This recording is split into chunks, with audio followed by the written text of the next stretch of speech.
Hello! ഇത് നമുക്കൊരു mini വ്ലോഗാണ് കേട്ടോ. ഇക്കഴിഞ്ഞ വീക്കെൻഡിൽ നമ്മൾ പുറത്ത് പോയ കുറച്ച് വിശേഷങ്ങളാണ്. എന്നത്തേതും പോലെ മോർണിംഗിൽ ഇറങ്ങാമെന്ന് പറഞ്ഞു 12 മണിയായിട്ടുണ്ട് കേട്ടോ ഇറങ്ങുമ്പോൾ. എന്നാലും ക്ലൈമറ്റ് ചതിച്ചിട്ടില്ല. നല്ല ക്ലൈമറ്റ് ആയതുകൊണ്ട് തന്നെ നടക്കാൻ നല്ല രസമുണ്ടായിരുന്നു. നമ്മൾ മെഗാ മോളിലോട്ടാണ് വന്നത്. ആൻറ്റിക് ലാൻഡിലേക്ക് ആദ്യം പോകാമെന്ന് പറയുന്നത് സന്തോഷമാണ് കേട്ടോ ഈ കണ്ടത്. കാർഡ് നോക്കുമ്പോൾ കുറച്ച് ബാലൻസ് കുറവുണ്ടായിരുന്നു. അപ്പോൾ നമ്മൾ റീചാർജ് ചെയ്തു. അപ്പോൾ നമുക്ക് കുറച്ച് ഫ്രീ കൂപ്പൺസ് ഒക്കെ കിട്ടിയിരുന്നു കേട്ടോ. പോപ്കോൺ, ചുറോസ് അങ്ങനത്തെ കുറച്ച് ഫ്രീ കൂപ്പൺസ് കിട്ടിയിരുന്നു. നമ്മൾ ആദ്യം ചെന്നത് ഈ സ്വിംഗ് റൈഡിൽ കയറാൻ വേണ്ടിയിട്ടാണ്. എന്നത്തേതും പോലെ ഉണ്ണിക്ക് ഹൈറ്റ് റെഡി ആയിട്ടില്ല. അപ്പോൾ ഉണ്ണിനെ ഹോഴ്സിൽ നമ്മൾ കയറ്റി. പിന്നീട് നമ്മൾ അവരെ ഓരോരോ റൈഡിലായിട്ട് ഇങ്ങനെ കയറ്റാൻ തുടങ്ങി കേട്ടോ. അവരെന്തായാലും ഹാപ്പി ആക്കാന്നുള്ള ഉദ്ദേശത്തോടു കൂടിയാണ് നമ്മളിവിടെ വന്നത്. നമുക്ക് ഇവരെ റെക്കമെൻഡ് ചെയ്യാൻ വേണ്ടി കയറാം കേട്ടോ. അതിന് പ്രത്യേകിച്ച് ടിക്കറ്റ് ഒന്നും വേണ്ട, ഒരാളുടെ കൂടെ ഒരാൾക്ക് കയറാം. അതും ഇപ്പം ഇത്തിരി മുതിർന്ന കാരണം അതൊന്നും നമുക്ക് വേറെ സെപ്പറേറ്റ് വേണ്ടി വരും. ഉണ്ണിയുടെ കൂടെ നമുക്ക് വേണമെങ്കിൽ കയറാം കേട്ടോ. പക്ഷെ അവർ രണ്ടാളും കൂടെ കയറുന്നുണ്ട്. അപ്പോൾ പിന്നെ അവർ തന്നെ കയറ്റി.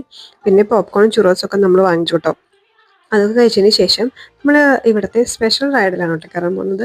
ഈ റൈഡിൽ കയറുമ്പോൾ അതിൽ നമ്മൾ എല്ലാവരും കൂടിയിട്ടാണ് കേട്ടോ കയറിയത്. ഏതാ റൈഡ്? ഇതാ ഇത് തന്നെ. നമ്മൾ ഇതിൽ കയറുമ്പോൾ മെഗാ മോളിൻ്റെ മുകളിൽ നിന്നുള്ള വ്യൂ നമുക്ക് ശരിക്കും കാണാം കേട്ടോ.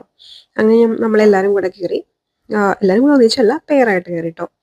പിന്നീട് കുറച്ച് റൈഡ്സിലൊക്കെ കയറി. പിന്നെ പെട്ടെന്നൊരു പ്ലാൻ ഉണ്ടായി, നമുക്ക് ഫിലിമിന് കയറിയല്ലോ ഒന്ന്. ഏത് ഫിലിമിനും കയറാം? പച്ചത്തത്ത ആദ്യം വിചാരിച്ചു. പക്ഷെ അതിന് ഒരു ഷോയേ ഉള്ളൂ. അപ്പോൾ അത് പറ്റിയില്ല. പിന്നീട് നമ്മൾ വലതുവശത്തെ കള്ളന് കയറാമെന്ന് പറഞ്ഞിട്ടാണ് കേട്ടോ പോകുന്നത്. അപ്പോൾ ചെറുതായിട്ടൊന്ന് ഫുഡ് കോർട്ടിൽ പോയിട്ട് ചെറുതായിട്ടൊന്ന് ഫുഡൊക്കെ കഴിച്ചു. വേറെ ഒന്നല്ല, ചെറിയൊരു ഷവർമ പ്ലേറ്റാണ് കേട്ടോ കഴിച്ചത്. പിന്നീട് നേരെ നോവലിക്ക് വിട്ടു. പിന്നീട് നമ്മളിവിടെ ഫിലിമിന് വരുമ്പോൾ എപ്പോഴും പോപ്കോൺ വാങ്ങിക്കും കേട്ടോ. ഇനി ഫിലിം അങ്ങനെ ഇവർക്ക് ബോറിംഗ് ആയ കുട്ടികൾക്ക് അപ്പോൾ അവരൊന്ന് എൻഗേജ് ചെയ്യിക്കാൻ വേണ്ടി വാങ്ങിക്കുന്നതാണ് കേട്ടോ.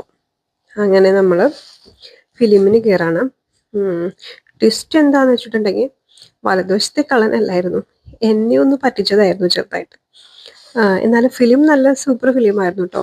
നല്ല കൗണ്ടറൊക്കെ ഉണ്ടായിരുന്നു. ഞങ്ങൾ കുറേ ചിരിച്ചു. അതിൽ ചെറിയ ഹൊററൊക്കെ ഉണ്ടായിരുന്നു. എനിക്കിഷ്ടമായി കേട്ടോ. എന്തായാലും കുറേ എന്താ പറയുക, ചെറിയ നല്ല നല്ല കൗണ്ടേഴ്സ് ആയിരുന്നു. പിന്നെ ഇൻ്റർവെല്ലായി. അപ്പോഴേക്കും പോപ്കോണിൻ്റെ കാര്യത്തിൽ തീരുമാനമായി കേട്ടോ. ഫിലിം വേറെ ഒന്നല്ല, പ്രകമ്പനമായിരുന്നു കേട്ടോ. നല്ല ഫിലിമായിരുന്നു. അങ്ങനെ നമ്മൾ ഫിലിമൊക്കെ കണ്ട് നേരെ വീട്ടിലോട്ട് വിട്ടു കേട്ടോ.